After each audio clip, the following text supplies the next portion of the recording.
Welcome to EEZBOOK. This guide provides step-by-step instructions on how to update the working year for the users. If the user possesses a login ID, proceed to log in EEZBOOK. 2. Select Control Panel.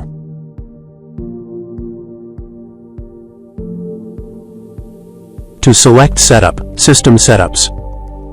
Select User Management. Select User Working Year. The initial page will display the working years of all users. If a user wishes to set the working year for themselves, they should navigate to the drop-down menu. Select a financial year.